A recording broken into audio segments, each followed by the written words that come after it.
Welcome back to Your Real Estate Voice with Barb Schlinker, the weekly radio show that informs and educates you on how to buy or sell real estate with Barb Schlinker, the owner of Your Home Sold Guaranteed Realty. Now, Barb, most home sellers have a great deal of love for their properties, of course, and sometimes that translates into perhaps unrealistic beliefs and in mistakes that could cost them thousands of dollars and the house not to sell. So, what are the top 5 seller mistakes that can cause the home not to sell or to sell for far less than the homeowner expects? Well, Richard, I think I can count on less than one hand in my career of home sellers who did not necessarily want the most money. They all do, and they all believe that if I price it higher, I'm going to get more. But here's the thing. It's actually the market that decides what the home is going to sell for, right? The market decides based on what the current competition is, what some other homes around have sold for. A lot of the data is getting more and more available online for the consumers. So they're becoming pretty educated, and they're deciding on how much they would like to pay for a home.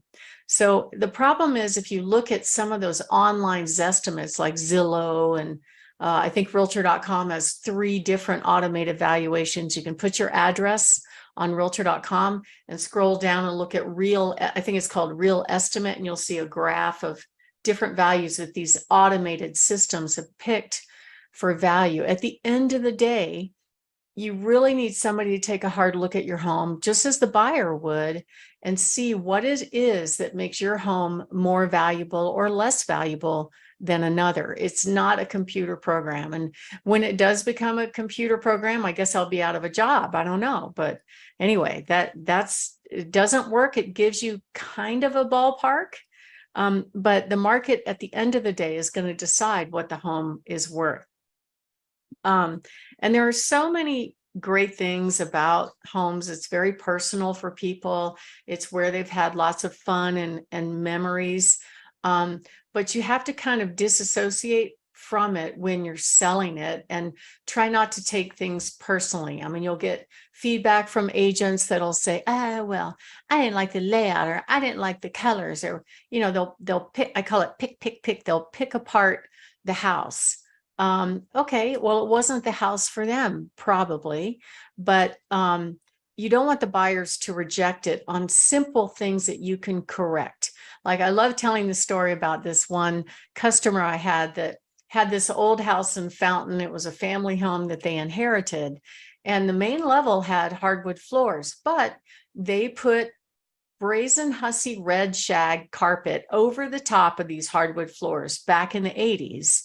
And that carpet was still there when I went to sell it. So when I walk in the room, I'm like, whoa, this is bright and shiny. The problem with those bright colors of carpet, you're better off doing walls and flooring with more neutral colors, and you can put in color with pillows or something, but certainly not all red carpet. It doesn't work as a problem.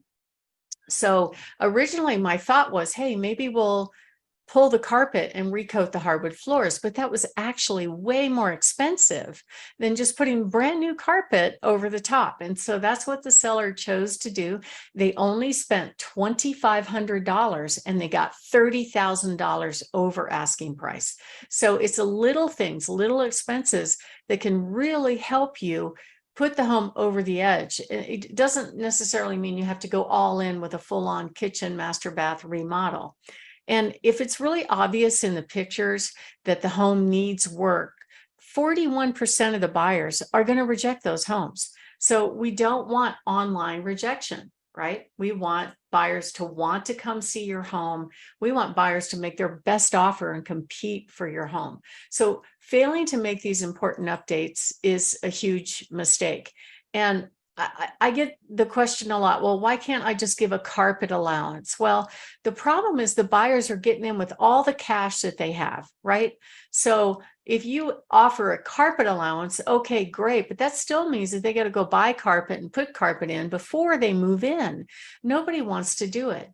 And the cosmetic stuff is where you really make the money, plus fixing broken things, and make sure you're getting your house ready for closing, and ready for pictures for sure. Let me say that again. Make sure you get your house really ready for pictures and showings, because you don't want to be eliminated online, and you don't want to miss out on a sale with a simple fix. Mistake number 2 is, and this happens a lot, is making improvements after it's been on the market. A majority of the available right now buying population is going to look at your home the first 10 to 30 days on the market.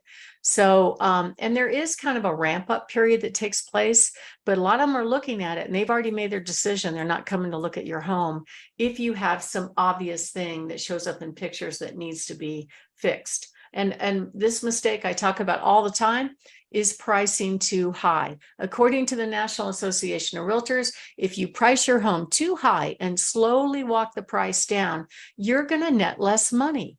Pricing your home realistically, even slightly below realistically, is going to get you the most money. I know that sounds counterintuitive, but it works. You want to be the best home available in that price range in your neighborhood. And I call it being priced realistically versus optimistically. And if you miss the mark, the market's going to tell you right away based on the volume of showings and the offers. If you're getting no showings, you're way off. If you're getting just a few showings, you're 3 to 5% off. If you're getting showings but no offers, you're 2 to 3% off. And if you're getting offers, you're right there, stay there. It's just a matter of picking the right buyer. Let me give you some examples. Here's one that it wasn't a perfect house, but it was a nice big home in a good location. And they tried to sell it with their former agent at $715. They went down to $699, did not sell. They hired me. I thought it was just a little bit overpriced, so we priced it at $675. We had 54 people at the open house and it sold for full price. Here's another one that was priced perfectly. We priced it according to similar sales, realistically, and they did some not major but minor improvements. Freshen up the landscaping, curb appeal, check. Freshen up the living room, check. Freshen up the kitchen flooring and the appliances, check. They priced it at $395. We had 101 people at the open house and it's selling for 10% over asking price. Another huge mistake is bad photos. Fortunately, the industry is getting a little better at this, but I still see bad marketing photos online. So I found one this morning. What I liked about this one is that this home doesn't look bad. It has nice cabinets, nice counters. They're white appliances, but they look like they're in good shape. But this is really just a staging problem. They got 2 ugly dish towels hanging off the stove. Anybody that listens to my show knows I can't stand that. It doesn't look right. The rules are for kitchens, everything off the counter except the coffee pot.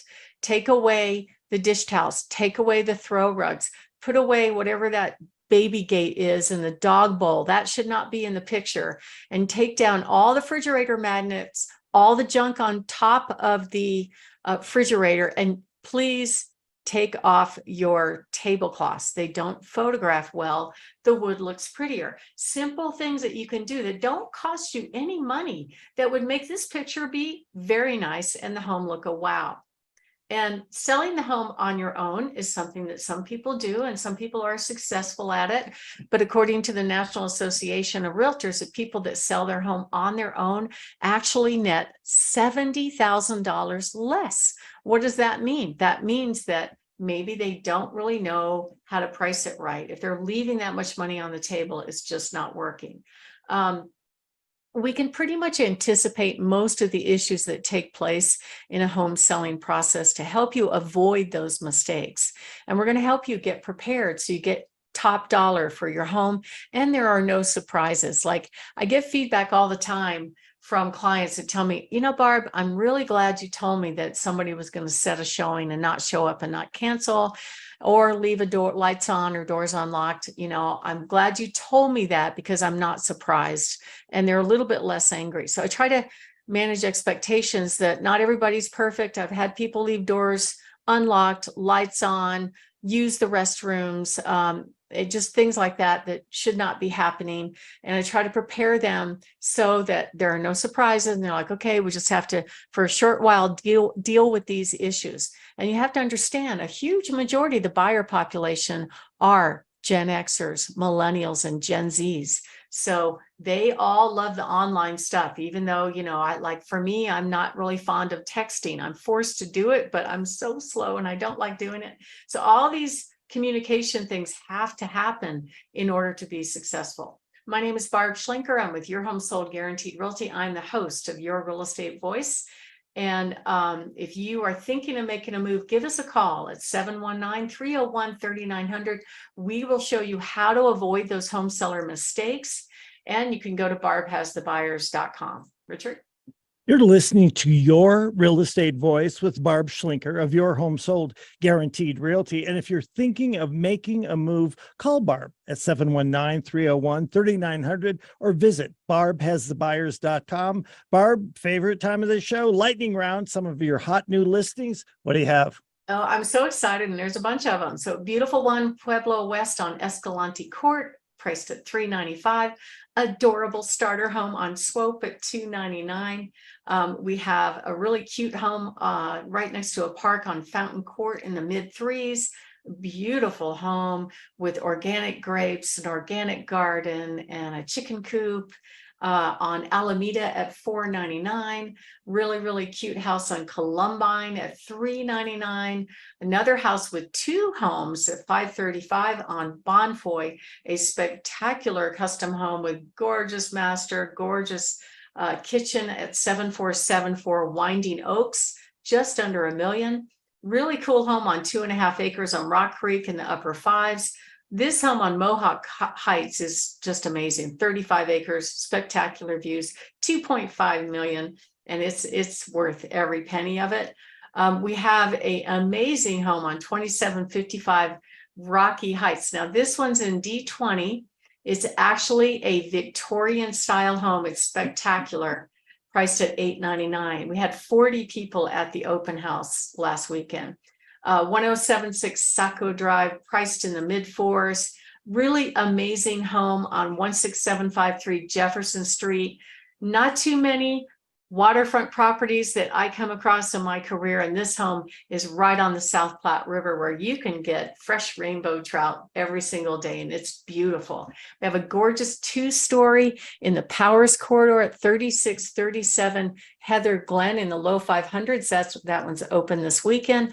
Another really, really adorable tri-level with a big backyard, 4712 Shadow Glen in the upper 300s, and many more coming. So to find out about all of our coming soon homes, go to barbhasthebuyers.com or give us a call at 719-301-3900. Richard? You've been listening to Your Real Estate Voice. It airs every weekend. If you're thinking of making a move, call Barb, 719-301-3900, or visit barbhasthebuyers.com. You can also see replays of the show, barbhasthebuyers.com, or listen to the podcast on all of the popular platforms, Apple Podcast, iHeartRadio, many, many others. Thank you for listening. To reach out to Barb, call her at 719-301-3900. Barb, have a great weekend. We'll talk to you next week. Thank you. You as well.